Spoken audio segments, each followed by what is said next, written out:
Okay, welcome to all of you here in Madrid and in Stockholm and online to this event that is going to look at whether the ambitions of small countries in terms of climate reductions can make a difference and what are indeed the best policies to follow.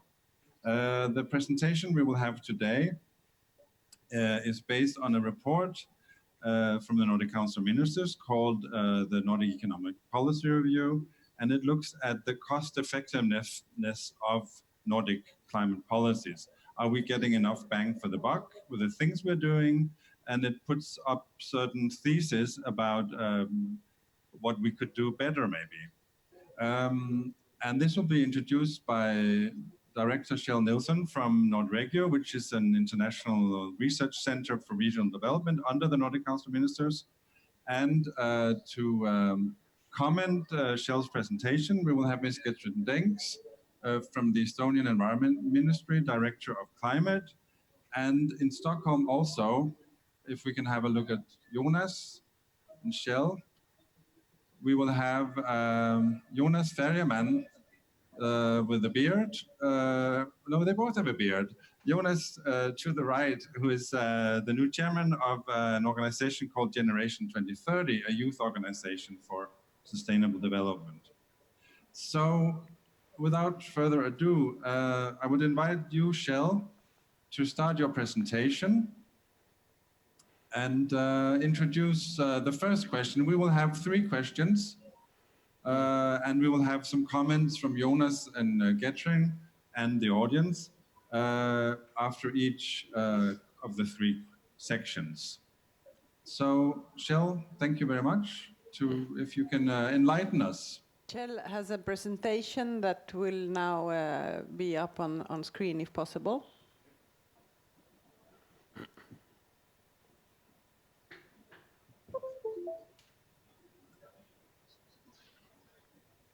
I can say this is the first time we're trying this. We're trying to provide sort of a better access to the climate negotiations here in Chile. Chile, sorry, that was a long time ago, here in Madrid. And so this is actually our first of many events where we set up a connection between Madrid and Stockholm, where we have the Nordic Climate Hub. And here we have the presentation straight from Stockholm. Then I'll start. Nordic Economic Policy Review in 2019 focused on how effective are the Nordic countries' climate policies seen from an economic perspective. And it's dealt with in 5 different chapters where I will present actually 3 main conclusions, which are also a kind of a question at the same time. There are 3 principles here. And to start with, for the before going into the first chapter I will present, I would like to quote one of the editors, Professor Lars Calmfors, because he says, from an economic point of view, and now the quote starts, reduced emissions should be achieved at the lowest possible cost. And that's natural from an economist's point of view. And he says it's sufficient for a country to pay for emissions reductions in another country if they can be achieved more cheaply there. What is critical is that global emissions decrease. It doesn't matter to the climate where the reductions occur. So wherever emissions occur, it, so to say, affects everybody on the globe. And that is, then it's natural actually that the economists, then they say that, okay, let's go for getting to as much as CO2 reduction as possible, wherever it can be done. And in one of these chapters in the report by 2 Swedish economists, Björn Kallén and Bengt Kriström, they have looked at what is called then abatement costs. That means reduction the cost for reduction of 1 kilo CO2, for examples, and also then looked at the emission trading at the same time. Because that, thanks to the emission trading, Nordic countries could, so to say, buy buy emission rights from countries where the cost is much lower, and then instead of doing improving things in our own countries. And that is, of course, a controversial question. That means that we, in that case, should the Nordic countries lower their ambitions, since their amount of the total CO2 emission in the world is pretty small, and instead use money in buying emission rights and reduce emissions in, for example, in this case, there are 2 European systems for this, where you trade emission rights. One is the so-called emissions trading system, ETS. That means there it doesn't matter so much because there it's equal between the countries. But the other one, the so-called effort sharing regulation, which actually is dealing with 60% of the total emissions, that is related to the GDP per capita. And then you could say that, okay, why don't we buy emission rights and reduce emissions in Lithuania? They have only, they will, Romania, Bulgaria, and so on instead.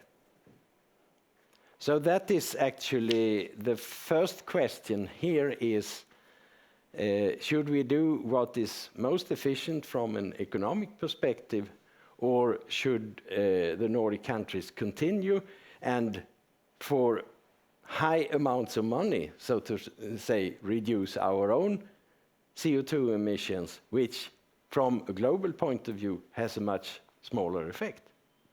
Do you wish to hear a comment immediately? I think you might have a comment, Jonas. Well, the good thing about it being a youth activist is you always have a comment.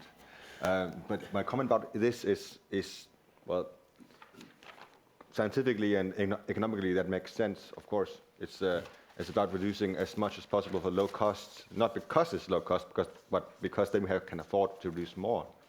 But then again, there's this interesting dilemma where we can say we're only responsible for 0.5% of the global emission, I think, in the Nordic is a very marginal amount.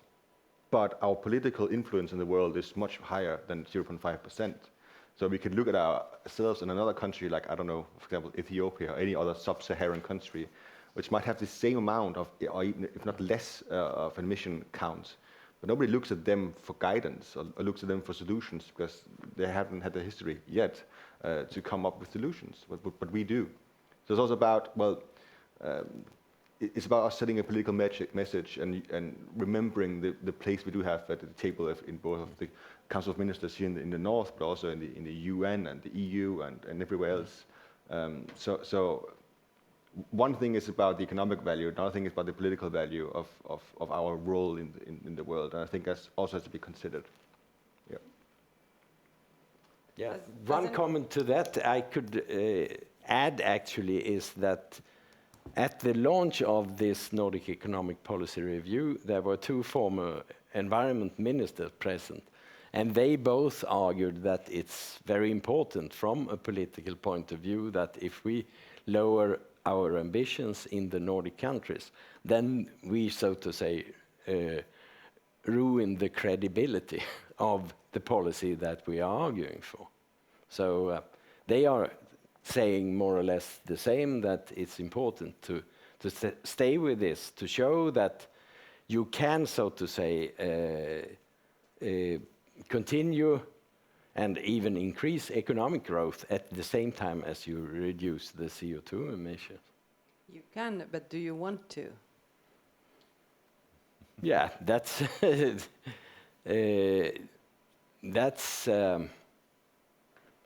a question for the governments, I would say. If you can, what's the negative consequence of it then? You mean if you don't continue the curve going up for... I mean, history has shown that poor economy is not very good for the environment. Has never been, actually. So I think actually it's... But that's a principal question, of course. Do you want to continue? Yes, I can continue with the second one. This is not so much different opinions about amongst the economists, and that is about the question of green technology. And this is a chapter written by Mats Griaker and Rolf Golombek, both Norwegian economists. And they also start with this: why have the Nordic countries so high ambitions when it comes to climate policies, even though their direct effect on the global emissions are very limited? And they say there could be two different arguments or reasons for this. And the first is a national self-interest, an economic interest, by promoting green business and developing a new technology. To be a front runner, then you, so to say, open up for the industry to export technology and so on. And the other one is about altruism and moral obligations, that we say that, okay, we have a responsibility, even if the effects are limited, then we should, so to say, yeah, it's a bad thing to pollute, actually. So, but they focus then on the second one, which is about green technology, green industry, and they're all economists, and that is also not so politically controversial as the first one. There they are more or less agree, all of them. So they, but they start first with that you should look at the world view, and also, but primarily, so they are also for the system, that it's better to invest where it has most effect. But then they say, and that is, I think, quite interesting, that maybe you can do much more for the global climate or the global emissions if you develop technology that will be exported to other countries which pollutes very much more. So that's their, so to say, key message from it. And what they say in this case is that this is an area where they think that Nordic cooperation could really do a lot, actually, on joining our forces when it comes to developing new techniques for storing carbon dioxide, as well as wind power and other technologies where the Nordic countries already are in the forefront. Can I just ask if you can hear us in Stockholm? Yeah, yeah. Yes, we can. Okay, you forgot to give Getrin a chance to talk just before. So can we just go back to the former recommendations so we can have some comments on the first section from Getrin also? Sorry to... We have just one screen here. That is why we have some, let me see now. This one. How far back do you want us to go? The question of whether we should invest heavily in the Nordic countries to lower emissions, or whether we should buy emissions elsewhere. It would be interesting. Shell mentioned Lithuania. Getrin is from Estonia, so it would be interesting to get your perspective, Getrin, on this issue. Yeah. I totally agree with the economic point of view that we should look into these options also where it's cheaper to achieve reduction of the CO2 emissions, because the point what was made was really correct that regarding to the climate, it doesn't matter in which point of world you are reducing the emissions. It matters regarding to the global context, because the switch has made also in the Paris Agreement. It does not have any more country-based targets. It has global target towards we have to go or achieve.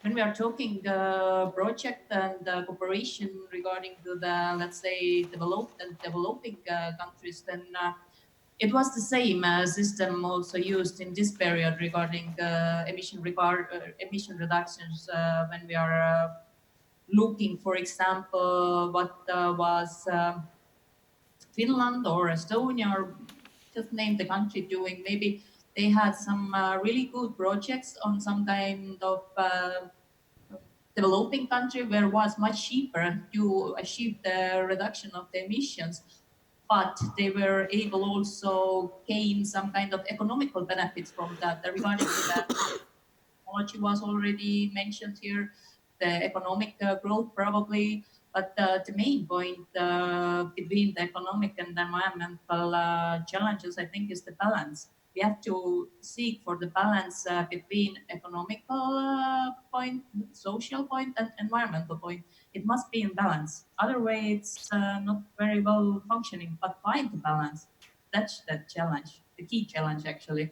And I think Nordic countries, maybe, for example, Denmark wouldn't be such a front runner regarding to the green energy and wind farms if maybe they wouldn't have this kind of targets. Or Norwegian, they have really great potentials regarding to the hydropower, and they have used very well that. They have put in the work for them, creating economic growth through that, creating greener jobs. It's all related to each other through different aspects, and we have to take this into account. So you think the Nordics should stick with their high ambitions, even if they're costly, because they help innovation ahead and they also set a standard? It depends which kind of maybe regarding to the project, which kind of project you are talking about, or which kind of focus you have. I think if you have great ambitions and great targets, it's a driving force for the country, for a region, for the person. But on the other hand, flexibility to use this kind of system must be also there, because maybe Finland, Estonia, Sweden have lots of forest, but Malta doesn't have. So, would you welcome the Nordic countries buying emission rights from Estonia? We are quite struggling with ourselves even. It's a very good example. For example, when we are talking about electricity, Estonia is using our own natural resource. It's called the oil shale. It's not the coal, but we knew it's a little bit different, but it's very, very carbon intense. And as we have connections to our Nordic neighbors, then we are importing actually our fossil energy to other countries. It's the question of the consumption and the production side, because the emissions will stay in Estonia, not in Sweden or Finland. So you're helping us actually. Yeah, you can put it that way also. Sheila, Jonas, just back to you. If you have any comments to Gedrin's remarks before we continue. Yeah, actually, I think it works quite well to step over to the third question or the third chapter, because it's dealing with Norway and the Norwegian energy policy. Can we have the... Yeah, but it doesn't matter. Okay. Okay. The third question I wanted to raise actually is the question of the efficiency of subsidies. And this was a chapter written by a Norwegian researcher, Katinka Holtzmark from University in Oslo. And she compared actually, or she discussed two things. One is the ambitious climate policy that you have in Norway when it comes to internal consumption and things like that, and took the subsidies to electric cars as an example, which is from an CO2 reduction efficiency point of view an extremely expensive way of reducing carbon dioxide in the atmosphere. And then she, after concluding that, and you can say that in general these economists are quite critical towards subsidies in general. They like taxes more, to punish those who are doing wrong, so to say, than giving subsidies to good actions.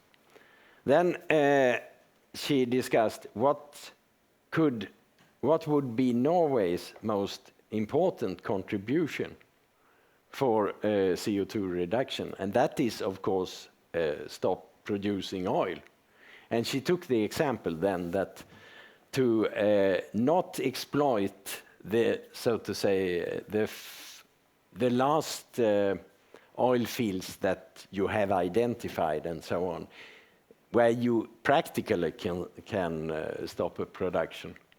And that would, she then showed in what way it would also diminish. If you take out oil production from one country, then it reduces the total production, because it won't, history had shown that it won't be replaced with 100%. It's maybe replaced with 70 or 80%. So if you take out something, then you can also reduce. This was quite, made a lot of interest from Norwegian media, especially this with with the subsidies on electric cars. And it's interesting that the economists prefer the whip before carrots when it comes to these things. I think, once again, that it is questionable, because subsidies, if you take wind power in Denmark, for example, which was mentioned here, it was subsidized for a long time by the state. And then, so I mean, the state go in and then give a certain industry some advantages, and then it becomes compatible in the long run. So I think actually there are quite many examples of good good effect of subsidies. Michael, over to you. Yes, Catherine, what can you follow up on that? Yeah, the taxation and support, or those issues are very, very sensitive regarding to the political point of view. And I think the most important to have, let's say, to the taxation is social acceptance. I think Estonian society compared to the Nordic countries' society is a bit different, and all issues or questions or topics regarding to the taxation, for example, fuels or new cars or old cars, it's very hard to gain the political acceptance there. But anyway, when we were talking about when the report was talking about the subsidies for the electric cars, yes, I understand the dilemma behind of that. Should we force people to use more private cars, or should we force them to move towards public transportation? Yeah. It all depends what kind of solutions you have to offer. When you are trying to force people to use more public transportation, the public transportation must be fast, be green, and it must be suitable for those private persons who are using that. Sometimes it's much easier to use a private car, or faster to use private cars than public transportation. But in Nordic countries, as far as my knowledges go, it's very well developed, the system. But yeah, in the other hand, we have to look at very well how those money and financial flows are going together with the climate targets, or it doesn't matter. Maybe, let's say, ambient air targets also. We have to look this as a bigger picture, and to have good fiscal policy in place. I think it's not the golden key, but maybe the silver key even. Can you elaborate on that? Yeah, I mean, with the silver key, that we have to think through very well where we are taking away or where we are going to give it additionally some finances or some elements to use for the greater purpose. For example, the dilemma regarding to the electric cars, where it was talked, yes, it's reducing CO2, but this is only one part. The other part is ambient air. Maybe we have problem with the noise. Maybe we have problem with the small particles. Maybe there are some other issues also. So, but in the other hand, you have to be really good to think through, not one step ahead, but 2 steps ahead. So it has the greater benefits. The holistic approach, yeah. You said that the Nordic countries or people in the Nordic countries can more easily accept taxation or different measures. Jonas, back to you. What do you think about that? You're Danish. Do you agree, or? Well, as a Dane, I always agree with high taxes. I guess it's part of my heritage and blood. But when it comes to this subsidies versus taxes system, I think it's really interesting the argument about the cars. You don't, when you subsidize the electric cars, it's because you want people to not use fossil fueled cars. So by taxing fossil fuel cars, you reach that effect on a higher level, because then people are up to themselves to decide whether or not they buy an electric car, or take the bike, or walk, or take the bus, or whatever they do, swim, I don't know. But when it comes to the energy sector, it's a bit different. You mentioned the subsidies in the windmill sector, or wind energy in Denmark, and that's very true. It's a big thing for us, for the windmills and Vestas and all that. But because the reason why we subsidize, I guess the reason why it was subsidized is because at the energy level, on the energy network, you can't pinpoint where the source of energy is when you are a consumer. You just buy an amount of energy. Later on, we been able to then sort it out, but initially you couldn't choose your source of electricity. You just got power. So when you subsidize a sector so that it can over time become marketable, then it can compete with the fossil fuels markets. So that's a level where if you just taxed the fossil fuel, then energy would be more expensive to the consumer, and they wouldn't know why, or they wouldn't know where the reason behind it would be, and then they'll be against the movement, which we don't want if we want to have a holistic approach. It comes back to a more philosophical. I'm sorry, am I talking too much? Okay. It comes back to a more philosophical approach about choosing your sacrifice. And also comes back to what we talk about in the Nordic region, what we can do apart from just reducing our own emissions. It's also about showing the world that we are willing to sacrifice, even though we are rich and we're doing quite well, if we're supposed to say so ourselves, which we are allowed to, I'd say. If we are able to sacrifice our well-being and some of our welfare to do the greater good or to lead an example, it's much easier to tell Poland or Hungary at the EU table down in Brussels that they could do the same with our assistance and guidance. There's a philosopher who said that life is about choosing your suffering, and I know that's a dark prospect, but it's not that far from the truth. And when it comes to the climate crisis, there is a lot of suffering. So we also have to pick our wars. And I know there's this idea that we can profit of it, and I guess we can. But that's a side bonus, and it's also a matter of which effect we will have the most. Would it be the economic one, or would it be the political one? I would say it will always be the political one in our part of the world. Okay, can I ask you then, Kjell? You are not quite as young as Jonas, but youngish enough to be idealistic also, I suppose. This is back to also your first presentation, Kjell. So should we focus on the low-hanging fruits, or should we be idealistic and be first movers? What do you think is?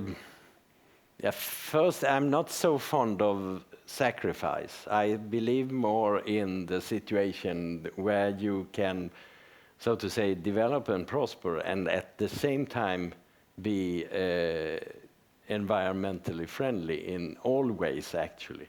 So I believe in combining the two instead of putting them up against each other. When it comes to the question, and now I would like to return then to the final slide. Go back to that. Yeah. I think it's the next. Yeah. The first one says that as the cost effectiveness against, so to say, versus the front runner perspective. I think it's both. I think it's both. Of course, and I believe mostly personally actually in the second one, that we, by, so to say, inspiring and putting demands on others, it's also the question, if you have higher ambition yourself, then you can ask others to do their best. But if you slow down your own ambitions, then it's hard to require from the others that they should sacrifice or reduce their emissions. So that is. And then, of course, the second one, which we agree, and from a moral point of view is, of course, important, is that we still have high CO2 emissions per capita. And then the question about the technology and the economic part of that and the potential that lies in developing this industry. I remember when Danish wind industry started, actually, and it was a combination. And I remember during the period when Svend Auken was environment minister in Denmark, he wanted to encourage the wind industry. So there was a political will behind it. We want this. It's environmental friendly, and we have quite a lot of energy resources in Denmark. So there was a consciousness actually of these things, both from a business point of view as well as from an environmental. So in your opinion, what should the Nordic countries do to get the best bang for the buck? Yeah, as I said first, that it's a combination. I think it's complicated. Then it's my personal view. I can, of course, understand what these economists have. They recommend a more strategic use of the emission trading. And there are a Swedish paper mill in Domsjö. They earn hundreds of millions of, Swedish kronor, but anyway, every year, actually, by selling their emission rights, permits. Sweden is the only country in the EU, plus Norway and Iceland, I think, are in the ETS system that goes with a plus. So we deliver more. So in that case, I mean, these industries, they earn money on using renewable energy in a very profitable way, actually. Can you expand on that? How do they? I mean, it sounds like almost a trick, but what is the trick? Every sector, if you are a paper mill, you get a certain amount of emission rights. You get, and 40% of the emission rights you get for free. They doesn't cost you anything. The other 60% you have to buy.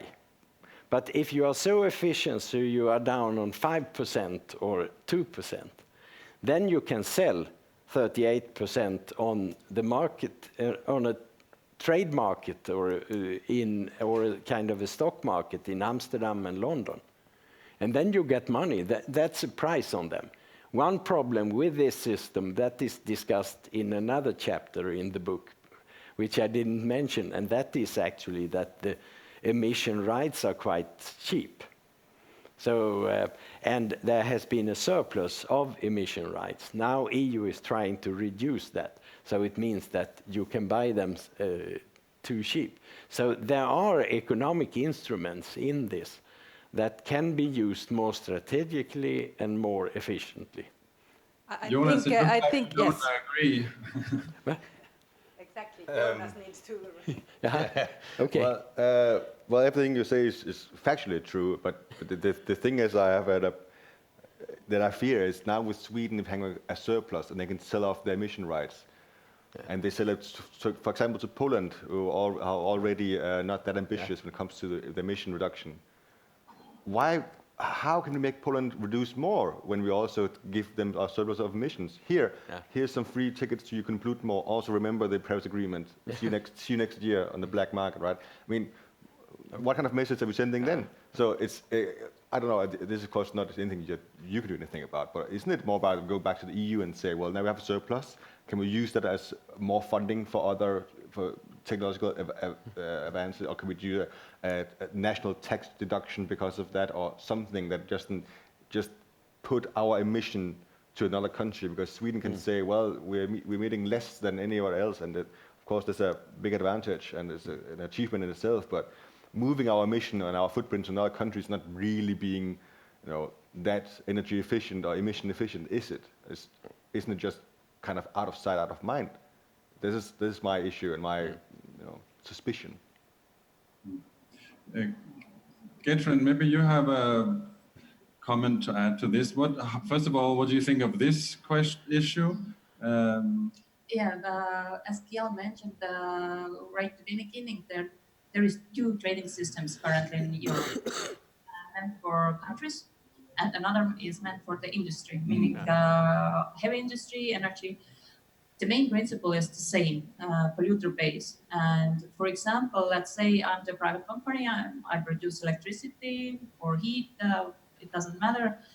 There are their own technicalities and details, but the main aim is that, for example, if I receive 2 units free of charge, those quotas, and my actual emissions were 10 units, then I have to buy from that market those missing 8 units.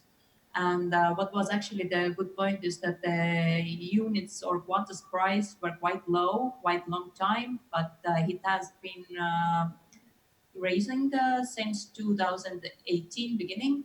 And currently the price is around 25 euros per ton on the energy and the heavy industry sector, meaning to the private sector. That's the price. What's the price on the country-based system?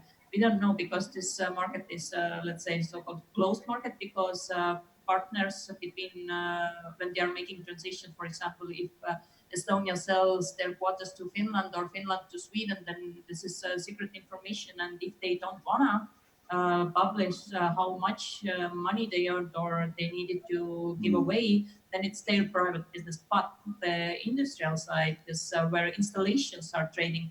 This is open market, and you are buying from these auctions or platforms, auction platforms, those units. This is actually this fiscal measures what I was mentioned also. When the quota price is high enough, then this is the incentive for the industry and the sector, the private sector, to think through their action plans, their business plans. Is it much more cheaper for me to invest the cleaner technologies, to the circular economy, to resource efficiency, etc., just name it, because the money is talking, and the money is the driving force for the private sector, to the investors, and of course for the countries. For example, and also I like the point what was made regarding to the political influence. This is a risk, because policies are changing time to time, maybe 5 years, maybe after 4 years, the priorities might be different. But if you have clear goal and target where you would like to go as a country, as a whole region, or maybe even, let's say, European Union, then it gives a very clear signal to the private sector and also to the public sector. For example, good example based on Estonia. Estonia is a small country, but maybe you have heard about the movement Let's Do It, cleaning up day area. This was started in Estonia. Small country, but dream big. You can achieve things that you would like to do. And this is a huge movement right now. So I see that even if you're a small country, your contribution can be a huge, maybe not right away, but maybe after 2 days, maybe after 2 years, maybe after 2 decades. But it has its own influence. And back to Estonia, for example, when we calculated this year, or we had actually a study, can Estonia be climate neutral and how much it costs us? We found out that the sum of this transition should or could be around 17 billion euros, but the main part of these investments will be on the private sector. Let's say it was approximately 4 billion euros of investments for the public sector. So we have to much more work together with the different parties and different stakeholders regarding to the targets what they are trying to reach. We have to much more include private sector money to make them understand also where we are going, but they need to have clear signals. They need the incentives. So it's the stick or the carrot that Shell also mentioned earlier. It's the both sides. It's the mix. Yeah, and it's the mix. I totally agree. It is the mix. It's not wise to have eggs on one basket. No. So what you're saying is also that this is so much about cooperation. It's about co-organizing. No one can do this alone. Yeah, totally. We actually have to work also across borders. Yeah. So just briefly before we go back to Stockholm, what do you think how would the Nordic countries get the biggest bang for their buck in their climate investments? I think the regional cooperation, when we have the common goals and we have this understanding that nobody should be left behind, we have to have a closer cooperation regarding our targets. Is it climate? Is it water? Is it forest? It doesn't matter because everything is related to each other and the final outcome is quite often affected maybe small risks or small things, developers and small details. Yes. Shell, Jonas, do you have any famous last words before we ask the audience if there are questions? Yeah, I want to say a few things. I'll do it briefly. About this Let's Do It initiative from Estonia, it's really good. I've read about it and I'm a big fan. And I was saying about even though it's a small country, you can have a large impact. And I want to say, even the smallest things can have a change, the biggest change, of course, in the world. And if you're wondering where that quote is from, it's from Gandalf, from Lord of the Rings. And now we are talking about fantasy. I want to go back to the world of Narnia, where you mentioned that we can have economic growth and also have reduction in CO2 at the same time. I think I answered a question from the lady sitting right there yesterday about the win-win situation about reducing what you're talking about. And I said then, and I said it now, it's not possible. We can earn like 0.5% increase in GDP and lower our emissions a bit, but that's not the goal we have. That's not the agreement we have with the rest of the EU countries and the rest of the world, apart from the US, apparently. So it's about, so what is it that we're going to do? Are we going to have the agreement, and are we going to remind ourselves that that will come with some costs, some personal costs, some goods? Or are we going to maybe focus on how we can circumnavigate it a bit and then make some green movements and also increase our GDP to the same level that we have had before? I'm not saying that we should go back in a recession, like a voluntary recession. That's not it. It's more about how much are we willing to sacrifice. And I think we have to accept that it's actually quite a bit if we have to meet our targets. Yeah. Shell, do you have anything to say to that? No, I don't think so. I mean, no, I'm in a general sense quite optimistic also with this. If we have looked at other, so to say, threats, environmental threats, there has been quite a lot of advanced during the years. So I'm older than you, so I experienced the environmental crisis in the 70s, for example.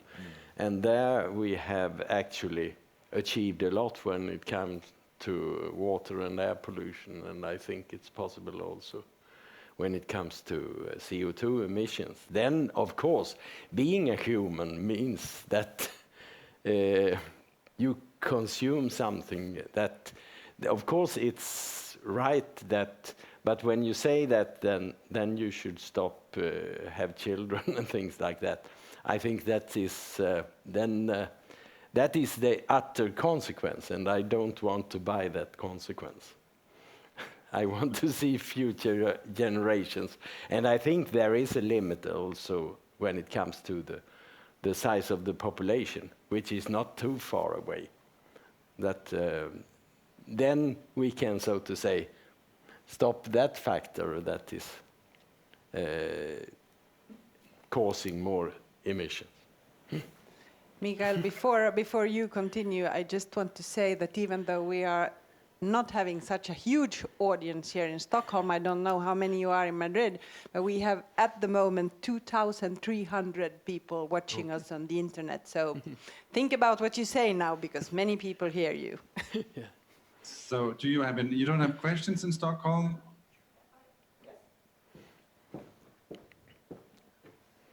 Hi, thank you so much. Very interesting, and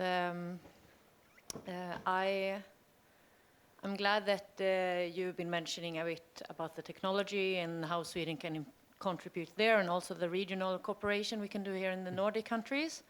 But I just want to stress that, as was mentioned in one small point in the presentation, that we do have in Sweden a very high emission rate per capita, and this needs to be stressed. And it's not about us telling other people or other countries in, for example, Africa. There was Ethiopia, I think, mentioned that we should take the lead in Sweden because we are better and we're more advanced, but it's more that we actually have the possibility to sacrifice something in our way of living.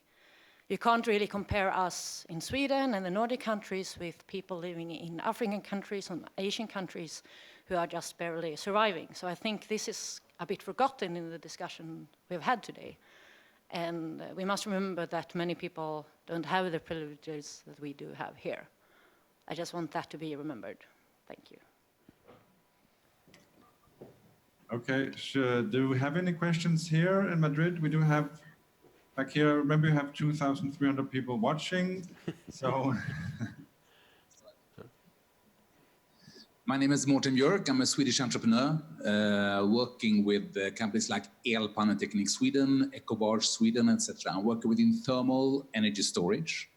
Now, one thing is clear that also that the report mentions is the benefit of having subsidized pilot plants, you can say, in the Nordic countries to develop the technologies. But we are speaking very less about the business modeling, innovation within business modeling to bring the technologies abroad where we can really make a difference. So one thing that I would like to listen to you, for instance, from my side, I currently supply 2,500 megawatts of thermal energy storage, replacing coal-fired district heating in China to reduce air pollution, balancing renewables to the grid, and utilizing difference peak value period electricity pricing. Now, to do that, I have to cooperate with Chinese investors and now go abroad with Chinese investments based on one road, one belt, as there are not currently business models supported from Scandinavian countries. Now, we don't need the subsidies, but we need to make the end users bankable.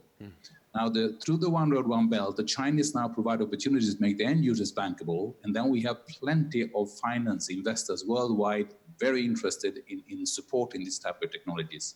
We also do, for instance, from Ecobar, desalination of water, wastewater treatment, etc. So I would like to have your comments on why it's not so focused on the business modeling in reports like this. You say that the technologies can make a difference, but if you don't make a difference in terms of business modeling, making it also financially sustainable, it's quite pointless to me. So I would like to have your comments on why that is not more reflected in reports like that. So you're also addressing the issue of whether we should, in the Nordics, for instance, invest more in clean tech and and in climate solutions, also to be used abroad?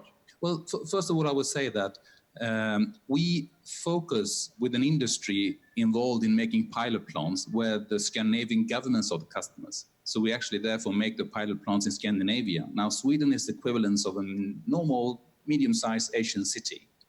If we really want to sell the products, we should make the pilot plants in the countries where they're really needed and provide guarantees, export guarantees for end users, maybe governments in developing countries, so that we can use private funding and create innovation platforms. EcoBarge Sweden is a typical such example, where we now do floating PV, we do energy storage, we do desalination and wastewater treatment, and also thermal energy storage. So we have the solution, but we need to rely on Chinese money. Why not? We want our people in Sweden and Denmark to make money. I mean, now I contribute to exporting Chinese wind power instead of Danish, right? Well, Katrin, you mentioned the importance of the bid. We can maybe take a comment from Katrin before we go back to Stockholm. Yeah. So you mentioned the importance of the private sector, that it makes up actually the largest part of what you need to focus on. Yeah, I really like your comment. Thank you very much for that. What has Estonia done so far regarding to this cooperation regarding private money and public money? We have launched a call especially for that purpose, meaning that we are seeking Estonian green tech companies, and they are going to be as a, let's say, part of the tender, and then they can we support them also with our money, and they can export their green technology to needed developing countries. We have special criteria for that, etc. And every year, that amount of money is maybe on the Nordic scales not so big. It's 1 million euros per year.